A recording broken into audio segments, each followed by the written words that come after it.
Ça va aller demain pour l'audience? Ouais, je pense que Maître Montgomery doit être à court d'idées. J'appelle à la barre Monsieur Barry Benson, abeille de son état. C'est une très bonne idée, ça. Ça ne m'étonne pas qu'il soit considéré comme l'un des meilleurs avocats. Adam, merci. Letton, il faut inventer un tour de magie pour impressionner les jurés, ou sinon, pour nous, les carottes sont cuites. Ne vous inquiétez pas, Monsieur Gamel. Il n'y a qu'une chose à faire pour retourner le jury en notre faveur. Il suffit de leur rappeler ce qu'ils n'aiment pas chez les abeilles. Vous avez la pince à épiler? Vous êtes allergique? À la défaite, mon garçon. Uniquement à la défaite. Monsieur Benson, il y a une question qui nous brûle les lèvres à tous. Quelle est au juste la nature des relations intimes que vous entretenez avec cette femme? On est amis. Amis? Oui. Sans plus, Mais, est-ce que vous êtes en ménage? Enfin, ça n'a aucun... Est-ce qu'il vous arrive de... batifoler? C'est pas du tout ce J'ai que... là un livre sur la vie des abeilles et d'après ce que j'ai cru comprendre, c'est votre reine qui met au monde tous les bébés qui naissent dans la ruche. Oui, mais... Alors ce ne sont même pas vos vrais parents! Oh, Barry. Mais bien sûr que si. Retiens-moi! Vous êtes un enfant du péché, hein, Benson? Il attaque les abeilles. Chez vous autres, ça se passe entre cousins? Objection! Je vais l'épingler, ce type-là. Adam, non, il attend que ça.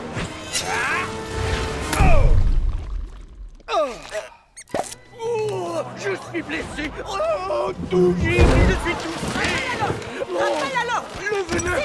Le venin bouillonne dans mes veines! J'ai été foudroyé par un monstre ailé qui sème la terreur et la désolation! Vous voyez, on ne peut pas les traiter comme des égaux! Ce sont des sauvages à rayures! Piqués, torpillés encore et toujours! Ils ne savent faire que ça! Adam, reste avec moi. Ah Barry, je sens plus mes jambes. Oh, y a-t-il un ange de miséricorde qui aurait la bonté de venir aspirer le poison qui tourmente mon postérieur? Au secours! Mesdames et messieurs les jurés, il n'y a aucun trucage. Je ne suis qu'une abeille lambda. Et en tant qu'abeille, j'attache une immense importance au miel. Comme toutes les abeilles. Nous l'avons inventé, nous le fabriquons, et nous le protégeons au péril de nos vies. Certains individus ici présents estiment malheureusement qu'ils peuvent impunément nous voler notre bien parce que nous ne sommes que des ouvriers. Et ce que j'espère, c'est que lorsque tout ça sera terminé, vous aurez compris qu'en prenant notre miel, vous ne prenez pas seulement tout ce que nous avons, mais vous nous volez notre âme. Oh, s'il pouvait s'habiller comme ça tout le temps, quelle élégance! Appelez votre premier témoin. Monsieur Klaus van der Heyden, PDG des Fermes du Miel, c'est une très grosse société que vous dirigez là. Il paraît, oui. Et je crois que vous êtes à la tête de Mielcom et de Reinron. Oui, ce sont les fournisseurs des exploitants de nos ruches. Les exploitants, et l'on peut dire que d'exploitants à exploiteurs, il n'y a qu'un pas. Ce ne sont pas vraiment des défenseurs des abeilles et de leurs intérêts, si? Non. Pardon, je n'ai pas entendu. Non. Non. Vous ne défendez pas les abeilles, vous les exploitez. Et non seulement vous les exploitez, mais vous n'avez rien trouvé de mieux qu'un ours comme forme d'emballage pour écouler le miel. Mais ce sont d'adorables créatures. Les bisounours, les ours en peluche. Oh, bonne nuit, les petits. C'est ça. Dans ce genre-là, les ours tuent les abeilles. Que diriez-vous si vous voyez cette grosse tête poilue surgir dans votre salon, mordre dans votre canapé, recracher vos coussins? C'est bon, ça suffit. Emmenez-le, va.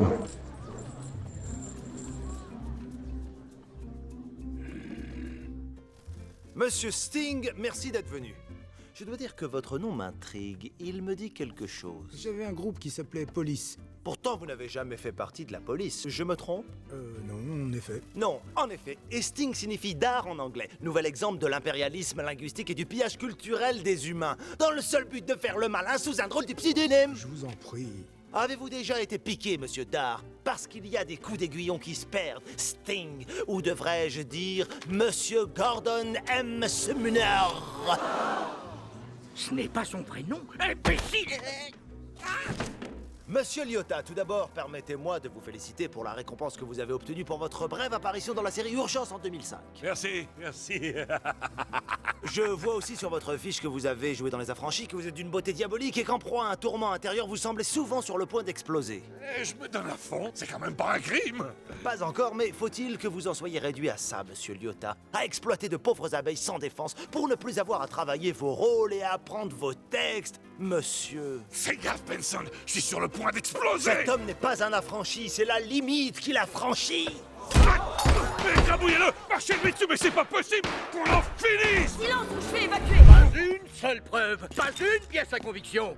Tout cela n'est qu'un nuage de fumée. De fumée, dites-vous? Permettez-moi de vous rappeler qu'il n'y a jamais de fumée sans feu. Qu'est-ce que c'est que ça? Un enfumoir à abeilles. Quoi, ça? Ce gadget parfaitement inoffensif, ça ne ferait pas de mal à une mouche.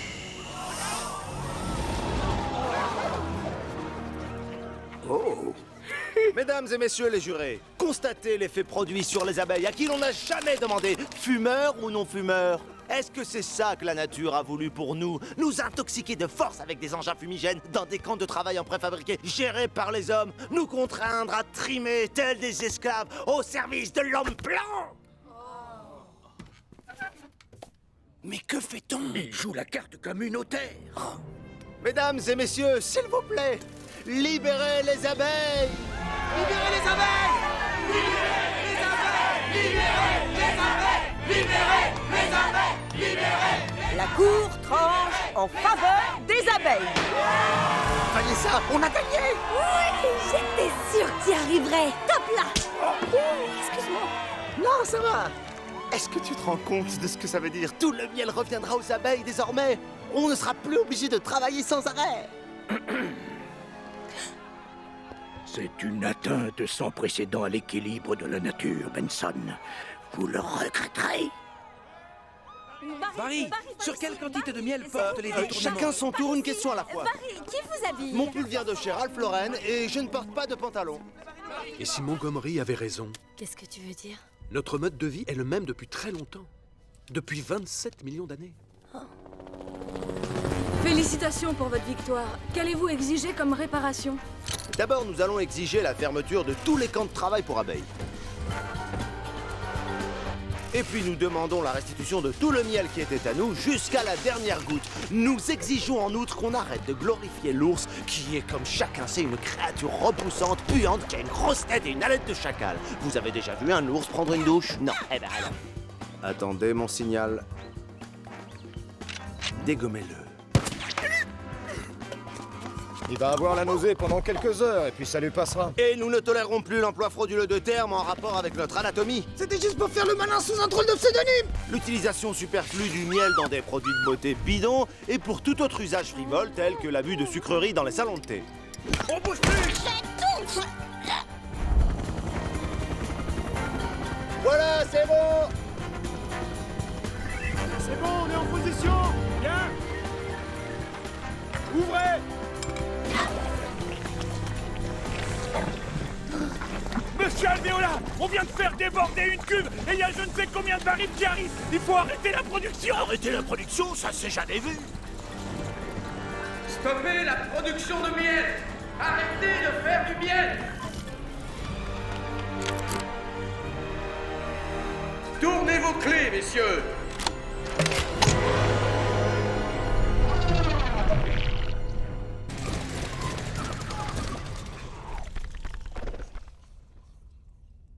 Et on fait quoi maintenant? La bombe!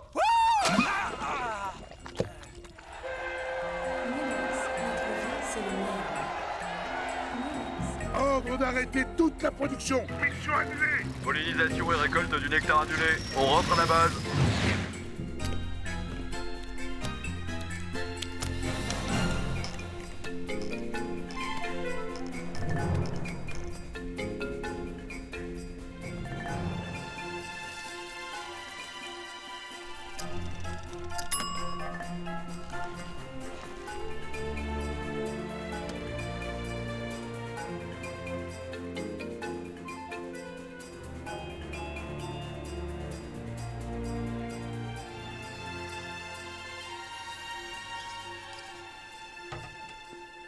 Plus de fleurs?